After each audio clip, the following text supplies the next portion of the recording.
Okay, so yesterday we have solved some numericals.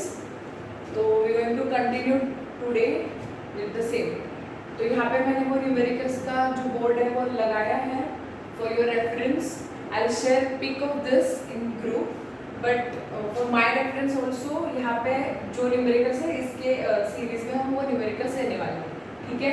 तो कल हमने 2 numericals solve करे. Okay? तो अभी third numerical solve करते हैं. Calculate the electric field intensity at the point outside the charged thin plane sheet of charge density 50 microcoulomb per meter square in air. वो निकालना है. एयर का डाइलेक्ट्रिक कांस्टेंट K बराबर 1 ये पता है, तो इसका गिवन लिख लेते हैं 1 by 1. गिवन क्या होगा इसमें? Electric field intensity at a point outside the charge thin plane sheet. अगर शीट के लिए बात हो तो इलेक्ट्रिक फील्ड इंटेंसिटी होती है सिग्मा अपॉन 2 एप्सिलॉन, राइट? तो यहाँ पे दिया हुआ है sigma microcoulomb per metre square. तो ये क्या है? चार्ज नहीं है, ये सिग्मा है, सरफेस चार्ज डेंसिटी. यहाँ पे देखो microcoulomb per metre square means charge per unit area is what? Density. तो सिग्मा कितना है? 50 माइक्रोकूलम पर मीटर स्क्वायर. ठीक है, तो ये कन्वर्ट करना होगा 50 into 10 to power -6 coulomb per metre square, right? तो उसके एसआई में ये कन्वर्ट होंगे. Now you have to find just electric field intensity. यहाँ पे सेपरेशन की जरूरत नहीं होती है. इलेक्ट्रिक फील्ड इंटेंसिटी का इक्वेशन क्या है? E बराबर sigma upon 2 epsilon.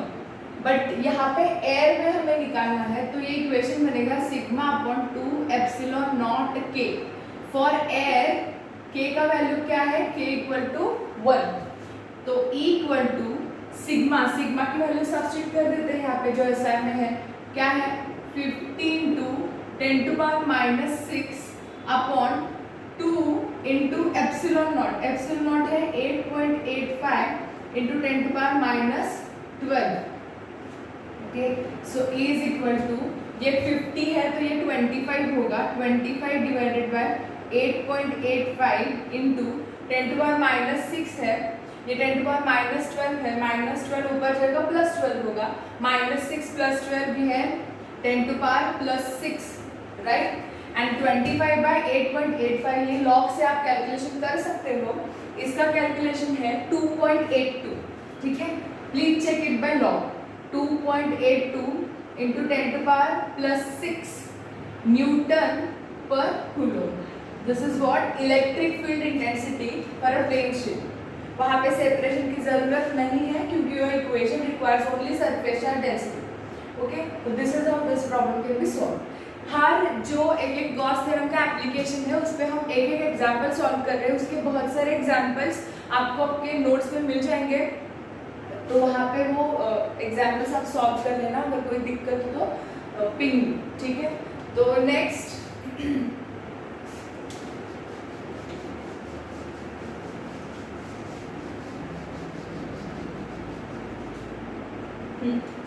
Next question ये है 125 स्मॉल लिक्विड ड्रॉप्स. शायद से ये एक्सरसाइज में क्वेश्चन है. 125 means 125 small liquid drops each carrying a charge of 0.5 microcoulomb. Means अगर एक ड्रॉप है, वो अगर ये ड्रॉप्स चार्ज है तो हर जो लिक्विड ड्रॉप है उसका चार्ज सिंगल का 0.5 माइक्रोकूलम है. ऐसे 125 लिक्विड ड्रॉप्स है and each of diameter 0.1 metre. ठीक है, हर लिक्विड ड्रॉप की डायमीटर है 0.1 metre. From a bigger drop, calculate the potential at the surface of bigger drop. अगर ये पूरे जो लिक्विड ड्रॉप्स है उनको अगर मिलाओगे तो उसका एक बड़ा सा ड्रॉप बनेगा. तो उस वो जो टोटल लिक्विड ड्रॉप बनेगा उसकी वजह से पोटेंशियल कितना होगा, उसके लिए हम ये जो गिवन है वो पहले लिख लेते हैं. यहाँ पे क्या है? Charge on single drop is 0.5 microcoulomb. तो गिवन क्या है यहाँ पे?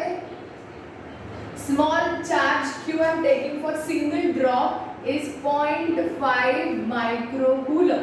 और अगर ड्रॉप, उसका डायमीटर उन्होंने बताया जो है d इक्वल टू 0.1 मीटर।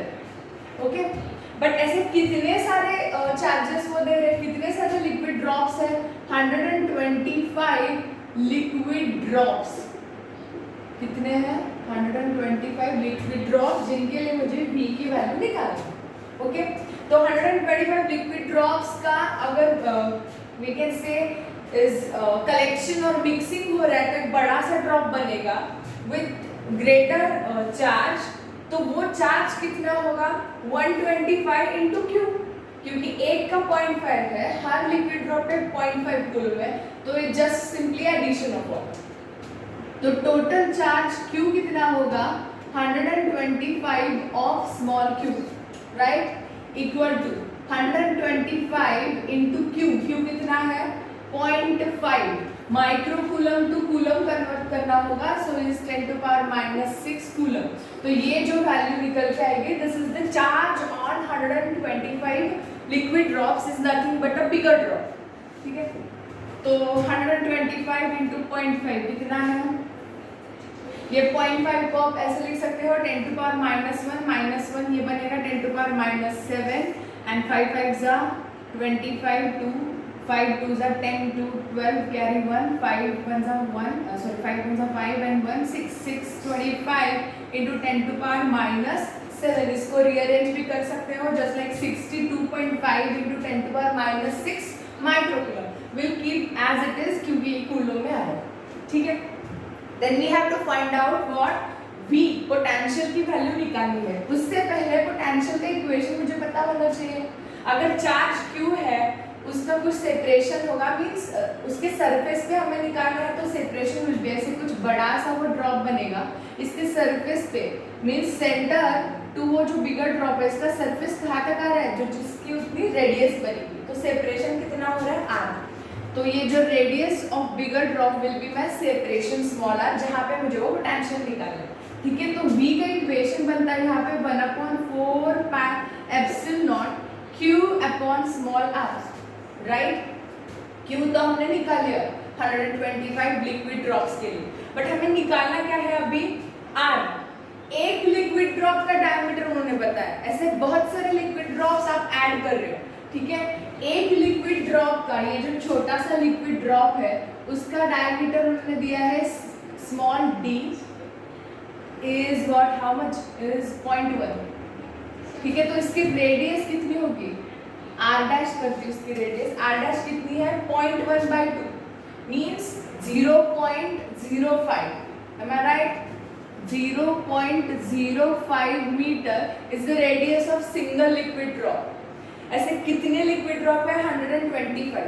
तो ये जो पॉइंट है आपको सरफेस टेंशन में आ जाएगा। जब मिक्सिंग ऑफ ड्रॉप्स होते हैं तो एक्चुअल बड़ी जो रेडियस बनेगी फॉर बिगर ड्रॉप वो कितनी होगी? स्मॉल r बराबर n to the power 1/3 of r dash. ठीक है, ये इक्वेशन है, ये केमिस्ट्री में भी इक्वेशन आएगा आपको।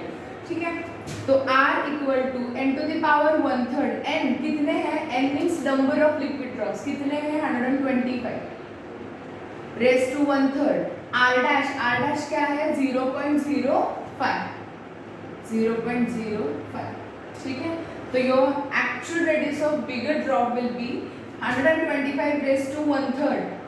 125 का क्यूब रूट लेना है 5 5 5 5 जा 25 25 5 जा 125, तो ये बना 5 इंटू 0.05, तो ये कितना हो रहा है?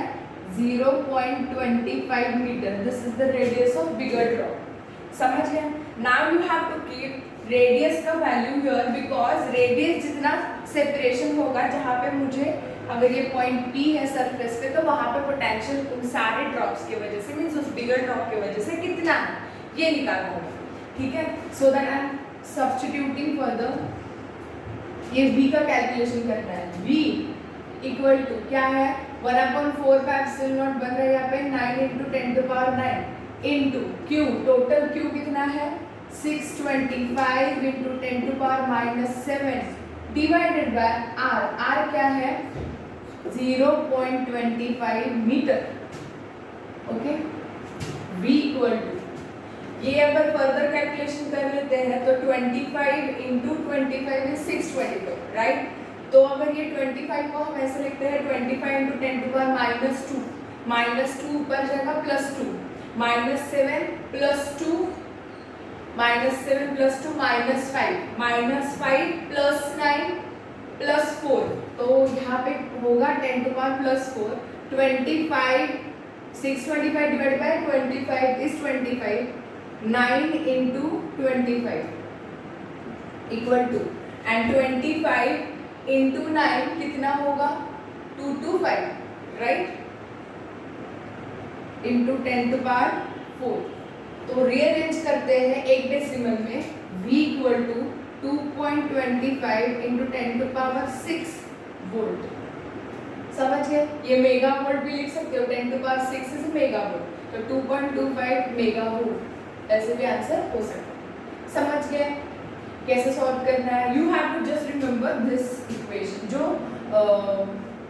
सॉलिड स्टेट फिजिक्स में आ जाएगा, मिक्सिंग ऑफ ड्रॉपलेट्स। तो उसकी ड्रॉपलेट की फाइनल जब मिक्स होगा तब उसका फाइनल रेडियस कितना होगा, r बराबर number of droplets raise to 1/3 of original और सिंगल ड्रॉपलेट रेडियस। ठीक है, तो ये यहाँ पे थोड़ा सा चेंज है, अदरवाइज बाकी सारी चीजें सेम है। ओके, नाउ नेक्स्ट न्यूमेरिकल यहाँ पे है, a polythene piece rubbed with wool is found to have negative charge 4 into 10 to power -7 coulomb. Calculate number of electrons transferred. ऐसा एक सिमिलर क्वेश्चन हमने 11th स्टैंडर्ड में कर रखा है, जब हमने न्यूमेरिकल्स किए थे, शायद से मैंने एंट्रेंस में लिया था वो।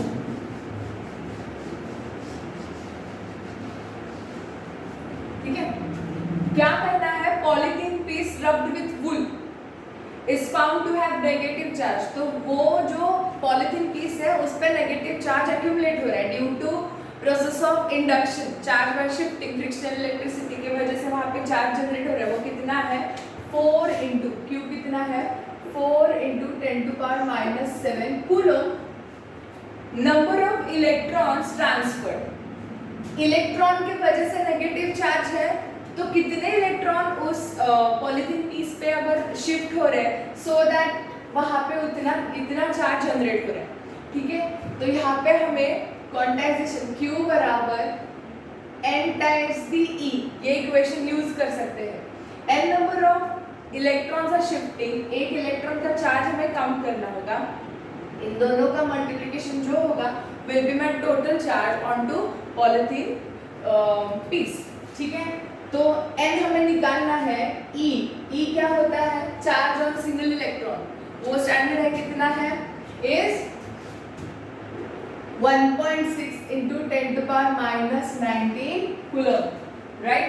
तो सब्स्टिट्यूशन कर देते यहाँ पे, ये क्या है total charge 4 into 10 to power -7 coulomb equal to number of electron transferred, यही हमें निकालना है, इंटू चार्ज ऑन इलेक्ट्रॉन कितना है 1.6 into 10 to power -19.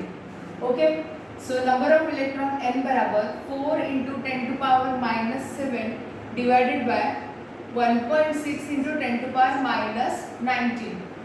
n बराबर 4 4 जा 16 कर सकते हो, यहाँ पे 16 करने के लिए 10 to power -1 -19 -20, तो ऊपर होगा -7 into 10 to power +20 और यहाँ पे होगा 1 डिवाइडेड बाय 4। सो n बराबर ये 0.25 right, 1 divided by 4 is 0.25 into 10 to power -7 10 to power +20, तो कितना होगा 10 टू पावर +13।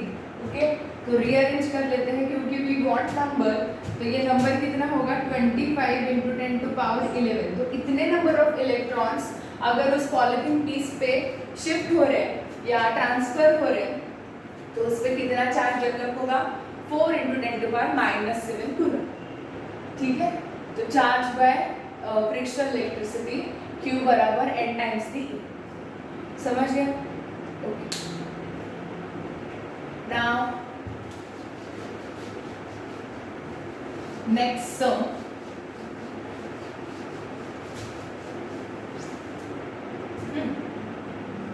यहाँ पे देखो अभी थोड़े सर्किट सॉल्व कर लेते हैं कैपेसिटर्स के। हमने बहुत सारे सर्किट सॉल्व कर रहे हैं रेजिस्टेंस के लिए, जैसे हम रेजिस्टेंस के लिए सॉल्व करते हैं उसी की तरह आपको कैपेसिटर्स के लिए सॉल्व करना है, बट कैपेसिटर्स में खाली फॉर्मूला डिफरेंट है। मीन्स सीरीज का जो रेजिस्टेंस का फॉर्मूला है वो कैपेसिटर्स का पैरेलल में है एंड पैरेलल का सीरीज में है, ठीक है। तो ये चीज ध्यान में रखना, otherwise the procedure is same, ठीक है। तो फर्स्ट जो सम है जो मुझे लगता है कि वो इम्पोर्टेंट है तो वही ले रहे हैं। बहुत सारे सम्स आपको मिल जाएंगे, आप खुद इसमें सर्किट्स बना के सॉल्व भी कर सकते हैं जो रैंडम नंबर्स लेकर, ठीक है। तो पहला सम सॉल्व करते हैं। यहाँ पे देखो ये थोड़ा बड़ा यहाँ पे ड्रॉ करके दिखाती हूँ मैं। ये कुछ ऐसे है, 10 माइक्रोफैरड दिया उन्होंने, बीच में भी 10 माइक्रोफैरड का कैपेसिटर है, देन यहाँ पे 10 माइक्रोफैरड है and is connected further, then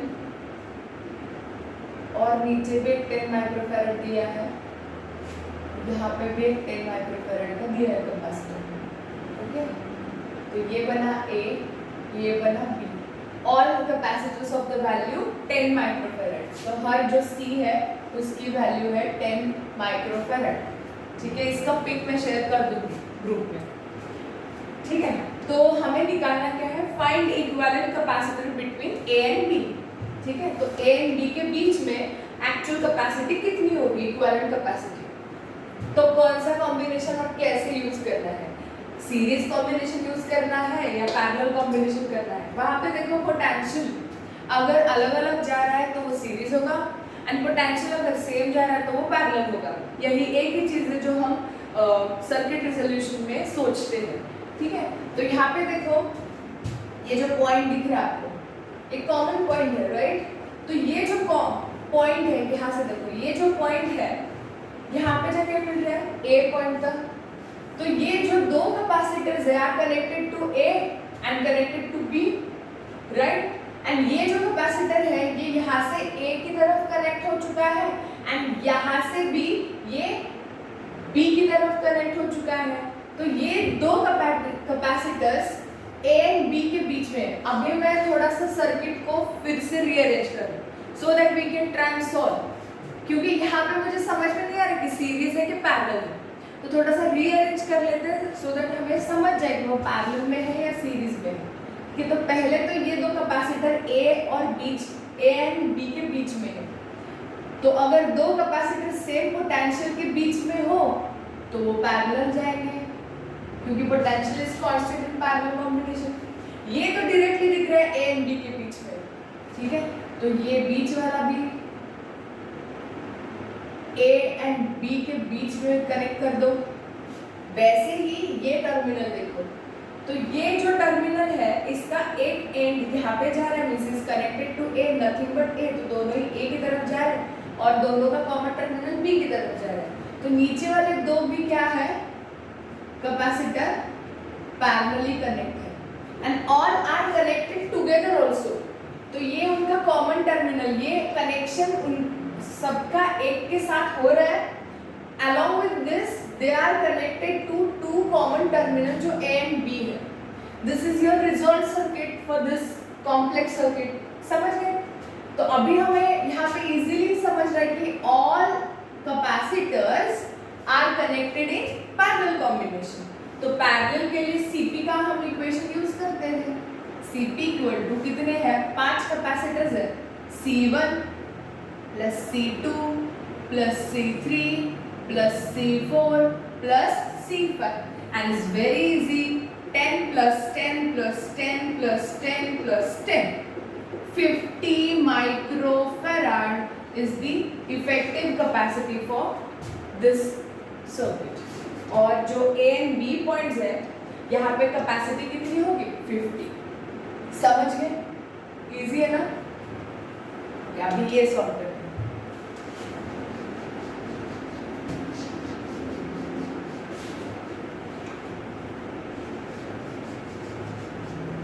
now next circuit, यहाँ पे आप देख सकते हो ये फर्स्ट कैपेसिटर उन्होंने बनाया है उसके अक्रॉस और एक कैपेसिटर कनेक्ट कर रहे हैं, और एक कैपेसिटर यहाँ पे जा रहा है, इसके अक्रॉस और एक कैपेसिटर यहाँ पे आ रहा है, और एक कैपेसिटर यहाँ पे जा रहा है, इसके अक्रॉस और एक कैपेसिटर आ रहा है, राइट।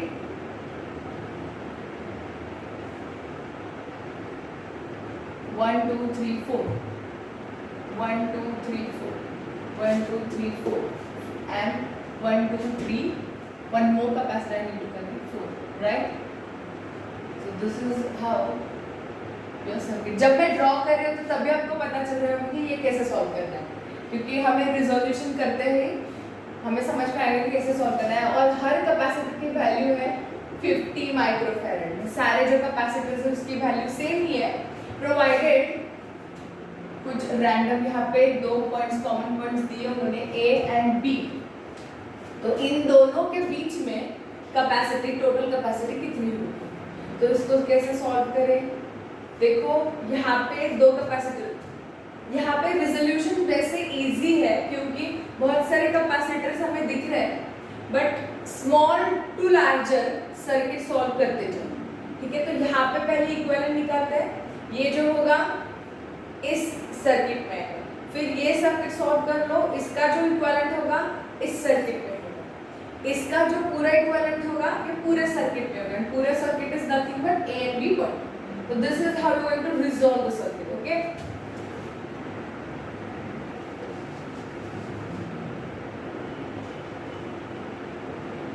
ठीक है, तो यहाँ पे देखो ये 50 है, ये 50 है, ये दोनों ही कैपेसिटर मुझे इनिशियली ये दो जो टर्मिनल है इन दोनों के बीच में दिख रहे हैं, राइट। एंड ये पैरेलल कॉम्बिनेशन है, तो पैरेलल कॉम्बिनेशन में पोटेंशियल सेम रहता है, तो इन दोनों के वजह से पैरेलल कुछ पहला कॉम्बिनेशन आप यूज करोगे जो Cp1 होगा, same giving name C1 C2 C3 C4 C5 C6 C7, okay.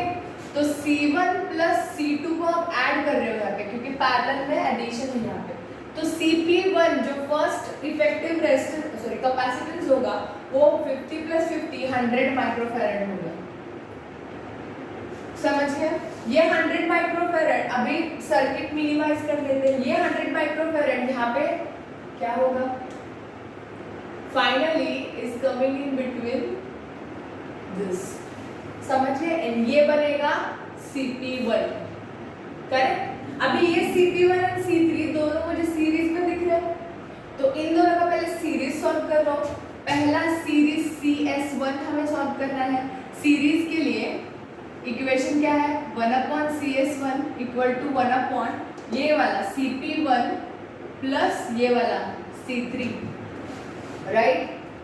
तो 1/CS1 equal to 1/Cp1, Cp1 क्या है 100 प्लस C3 क्या है 50, राइट।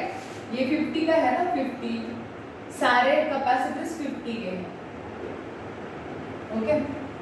तो यहाँ पे ट्वाइस कर दो तो एलसीएम सेम हो जाएगा, तो ये 2 हो रहा है ऊपर भी नीचे भी, तो 2 + 1 3, तो CS1 कितना हो रहा है 100/3, राइट। उल्टा करके लिख रहे हैं रेसिप्रोकल, समझिए। ये अपनी CS1 की वैल्यू मींस इन दोनों को अगर मर्ज कर रहे हो आप तो यू विल गेट CS1, तो इन दोनों के बीच में क्या वैल्यू होगी यहाँ पे CS1। अभी मुझे ये सर्किट सॉल्व करना है जो मुझे डायरेक्टली दिख रहा है कि पैरेलल, तो यहाँ पे सेकंड टाइम हम पैरेलल कॉम्बिनेशन यूज कर रहे हैं, तो इसके लिए जो इफेक्टिव रेजिस्टेंस निकल के आएगा, कैन आई से इट एज Cp2, तो ये Cp2 यहाँ पे लिखती हूँ मैं, Cp2 इक्वल टू Cp2 क्या होगा CS1 प्लस C4, करेक्ट। तो CS1 कितना है 100/3, राइट, प्लस C4 कितना है 50, ओके। तो Cp2 इसको कैसे सॉल्व करते हैं, 3 से मल्टीप्लाई कर लो, 3 से डिवाइड कर लो, तो क्या होगा यहाँ पे 150/3, राइट। तो Cp2 इक्वल टू 100 प्लस 150/3, ये कितना होगा, इट्स 250/3 माइक्रोफैरड, समझ रहे हो? तो Cp2 की वैल्यू मीन्स इसका जो इफेक्टिव कैपेसिटेंस होगा कितना है 250/3। तो यहाँ पे रब करके मैं उसकी वैल्यू लिख रही हूँ।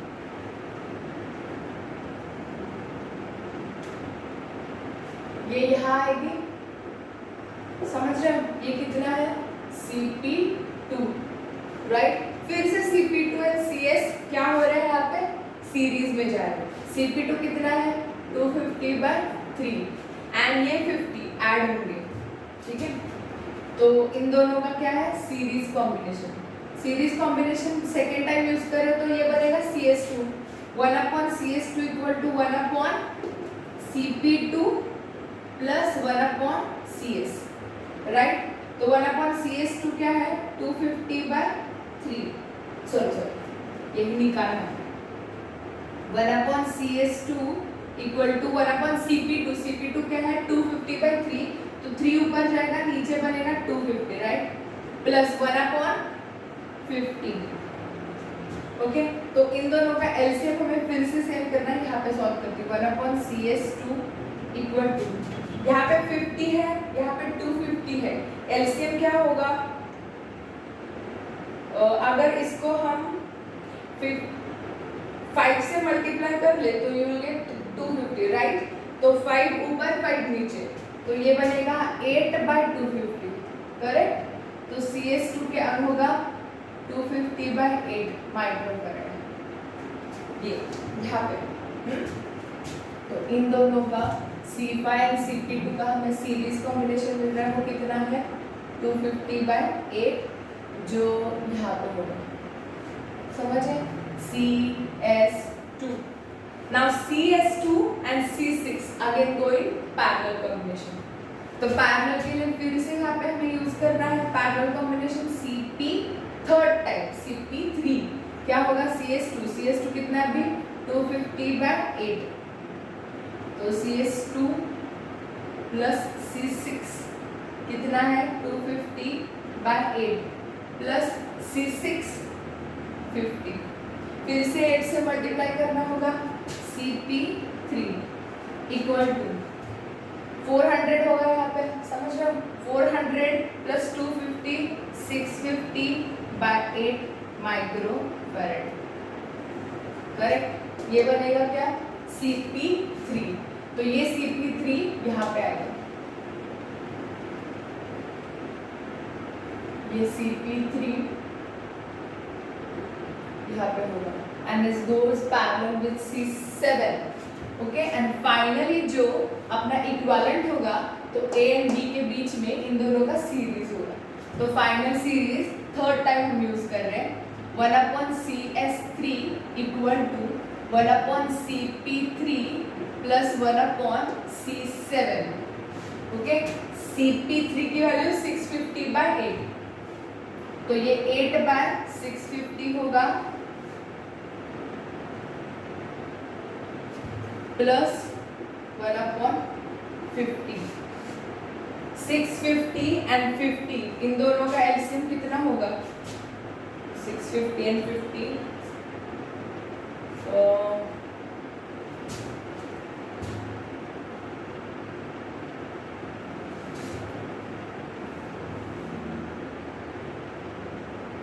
5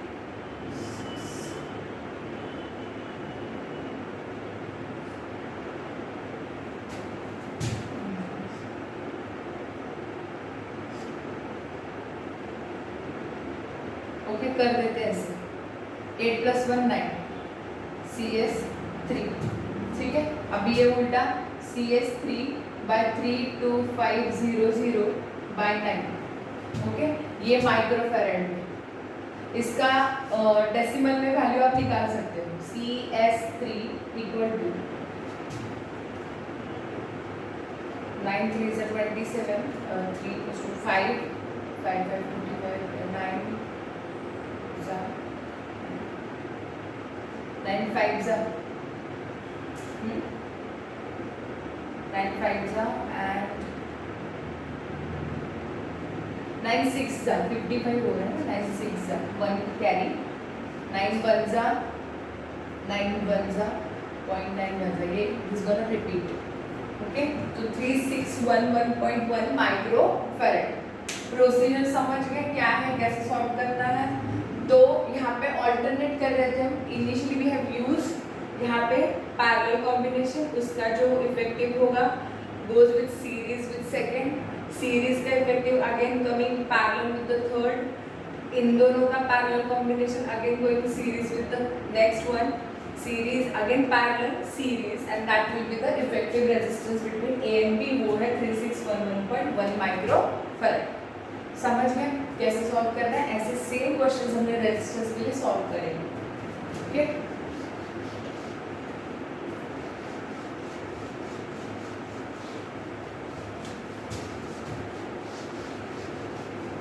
नेक्स्ट क्वेश्चन सॉल्व कर लेते हैं।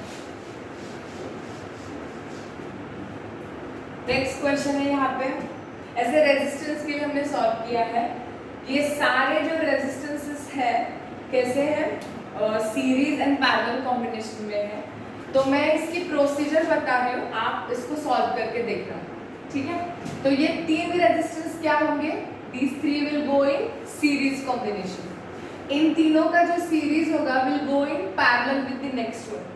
इन दोनों का पैरेलल का जो इफेक्टिव होगा again go in series with this, means these two original, and इन दोनों का पैरेलल का जो इफेक्टिव होगा अगेन वो सीरीज का जो इफेक्टिव होगा यहाँ पे होगा, ये दोनों फिर से पैरेलल जाएंगे। इनका जो इफेक्टिव होगा यहाँ पे बनेगा, ये तीनों सीरीज जाएंगे। तो फाइनल जो सीरीज का इफेक्टिव कैपेसिटेंस बनेगा which will be the total capacitance between A and B. Clear? तो ये ट्राई कर लो, सारे कैपेसिटेंस की वैल्यू 10 माइक्रोफैराड है। Okay, try this. Now next one, ये यहाँ पे ये सेम हमने रेजिस्टेंस के लिए लिया था, तो मैं ये सॉल्व करके नहीं दे रही हूँ, आप खुद ट्राई कर लो। ये यहाँ पे थोड़ा सा हमें सर्किट को रिजॉल्व करना होगा, इजी है एक्चुअली। C1, C2, C3 एक ही लाइन पे दिखाया है, बट उनका कनेक्शन कुछ C4 एंड C5 के साथ बताया है। इसको C1 ऐसे है, C2, C3, इसके बीच में यहाँ पे उन्होंने लगाया है C4, राइट, एंड अगेन यहाँ से यहाँ तक कैपेसिटर लगाया, ठीक है। ये दोनों ही common terminal A and B को कनेक्ट कर रहे हैं। C1, C2, C3, C4, C5 and all capacitance की वैल्यू है 2 microfarad. C1 equal to C2 equal to C3 equal to C4 equal to C5 equal to 2 microfarad, ठीक है। तो ये हमें सॉल्व करना है। देखो यहाँ पे सर्किट को रिजॉल्व करना होगा। ये जो पॉइंट है C4 के लिए, ये जो पॉइंट है is connected to A and यहाँ से होते हुए is connected to C3 nothing but B, ठीक है। तो C4 के क्रॉस दो टर्मिनल्स वर्क करें जो A एंड B है, ठीक है। तो सर्किट फिर से वही होगा, ये है C4 ऊपर, ओके, ये C1 बीच में है ही, ये C2। अभी C1 के लिए एक टर्मिनल यहाँ से होते हुए B की तरफ जा रहा है एंड ये जो है इस A की तरफ। C2 का एक टर्मिनल कॉमन है C5 के लिए, but is connected to A and is connected to B also. तो यहाँ पे C2B A and B terminals के क्रॉस है, is not coming series with C1। ये ध्यान से करना होगा। C1 ये C1 होगा, ये C2, ये C3 एंड ये C4, क्योंकि ये एक दूसरे के कॉमन टर्मिनल्स को कनेक्ट कर रहा है, ठीक है। यहाँ से ये बाइफरकेट हो रहा है, तो ये C2B A से कनेक्टेड है, C5 के साथ B से कनेक्टेड है, ठीक है। तो C1, C2, C3, C4, C5 सारे ही एक दूसरे के साथ कनेक्टेड है। यहाँ पे देखो ये एक दूसरे के साथ कनेक्टेड है, तो कॉमन टर्मिनल के बीच में सेम कनेक्शन रहेगा, सेम लाइक प्रीवियस सर्किट। ठीक है, तो C1 C2 C3 C4 सारे टर्मिनल्स की वैल्यू कितनी है, सारे कैपेसिटेंस की वैल्यू कितनी है, 2 microfarad and all are connected in parallel combination. तो 5 है, तो final capacity for parallel combination is 10 microfarad, right. इसके लिए सर्किट रेजोल्यूशन भी इंपॉर्टेंट है, अदरवाइज ये कैलकुलेशन तो आप कर सकते हो। दिस इज व्हाट 10 माइक्रोफैराड, तो इसकी ये वैल्यू। नाउ नेक्स्ट,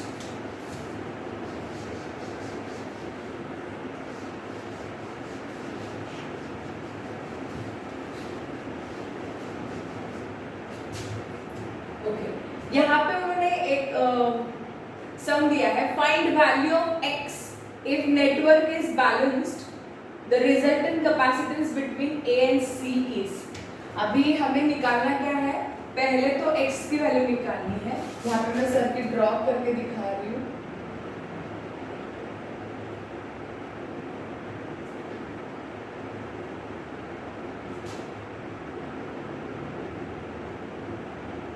राइट, और बीच में कैपेसिटेंस है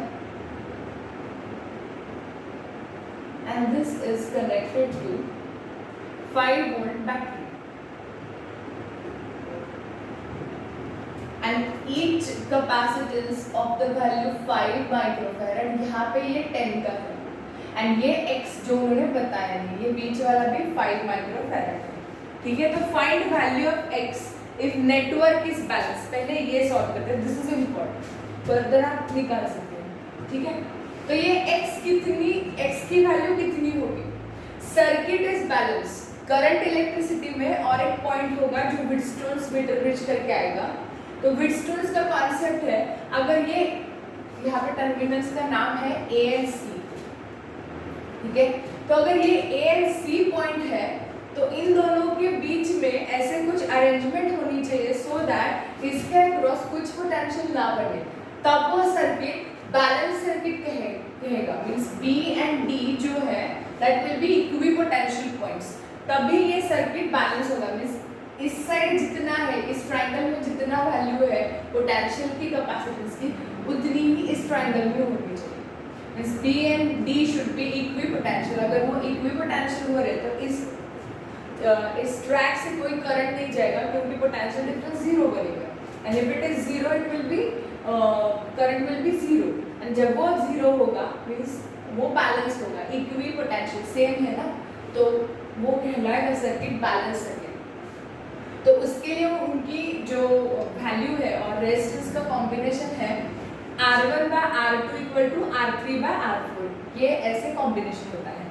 वैसे ही कैपेसिटेंस भी हो सकता है, तो अगर सर्किट बैलेंस है तो C1 by C2, ये हम C1 कहेंगे, ये C2 कहेंगे, ये C3, और ये जो टोटल है ना वो C4 कहेंगे, ठीक है। तो C1 by C2 equal to C3 by C4, this is my for balanced condition. For balance condition मेरा क्या होगा, C1 by C2 equal to C3 by C4, but C4 कितना है 10 and x, ये दोनों क्या है सीरीज में। C4 को पहले निकाल लो, 1/C4 इक्वल टू, क्योंकि सीरीज में है ना वो कुछ स्पेसिफिक ट्रैक में, तो 1/10 प्लस 1/x, ये C4 की वैल्यू निकल जाएगी। तो C4 बराबर ये क्या है 10x, ऊपर जाएगा 10x by 10 plus x, इसका एलसीएम होगा 10x, ऊपर कर लो 10x, ऊपर होगा यहाँ पे x, यहाँ पे 10 plus x। तो ये C4 की वैल्यू यहाँ रखनी है so that I can get x का वैल्यू। समझ गए? यहाँ पे सॉल्व कर रही हूँ, देखो ये C4 C1 by C2 substitute करते हैं, C1 by C2, C1 क्या है 5 है, C2 क्या है 5 है, इक्वल टू C3 क्या है 5 है, C4 क्या है it's 10x by 10 plus x। Actual में उसे 5 ही होना होगा तभी वो बैलेंस होगा ना। आप डायरेक्टली ये 10x by 10 plus x बराबर 5 ऐसे भी कर सकते हो, ठीक है, वैसे ही होने वाला है। देखो ये 1 हो गया, ठीक है, तो ये यहाँ से यहाँ होगा, तो 10x by 10 plus x बराबर 5, ठीक है। तो finally 10x equal to 50 plus 5x, right. तो ये कितना हो रहा है?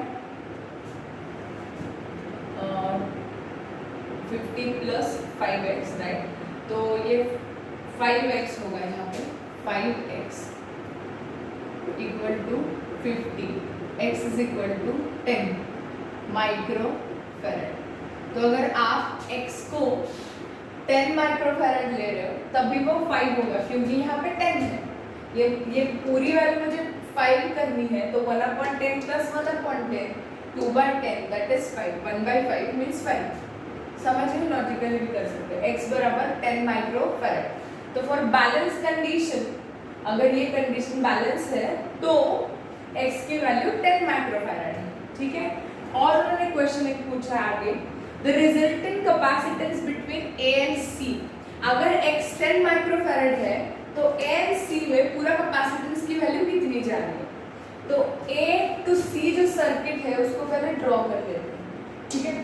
a एंड c के बीच में ये दोनों पॉइंट हम थोड़ा पॉइंट वाइज ड्रॉ करते हैं। ये a है, ये b है, ये c एंड d, ठीक है। तो a b ऊपर करते हैं, a के बीच में एक कैपेसिटेंस वो लगा रहे हैं, ठीक है। b एंड c के बीच में कैपेसिटेंस लगा रहे हैं, C एंड D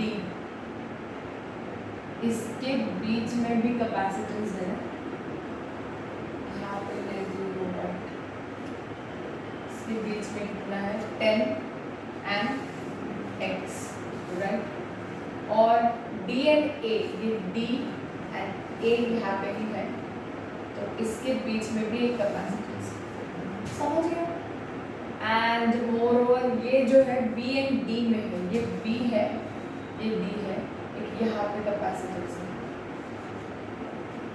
ओके। तो यहाँ पे कैसे सॉल्व करना है? Same like this. तो ये तीनों क्या होंगे? ये वैल्यू आप निकालो, ये तीनों फिर से क्या होंगे? हमें निकालना कहाँ पे है? A and C, A and यहाँ पे होगा C, राइट। यहाँ पे है 10 और एक बार 10, ये कितना है 5, ये कितना है 5, और ये कितना है 5, ये भी है A B D एंड ये भी है 5, ठीक है।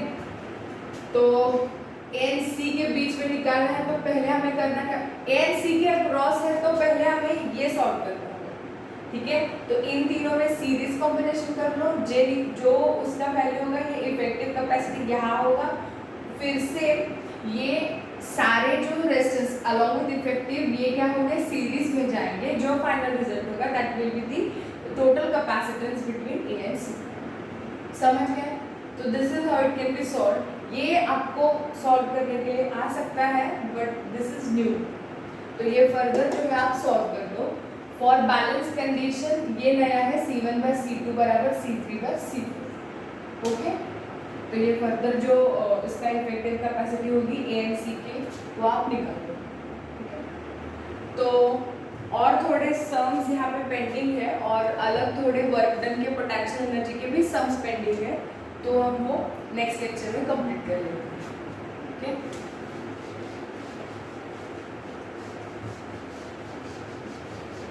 कल के लेक्चर में हम potential energy and torque, work done and ये सारे रिमेनिंग जो सम है वो कंप्लीट कर लेंगे।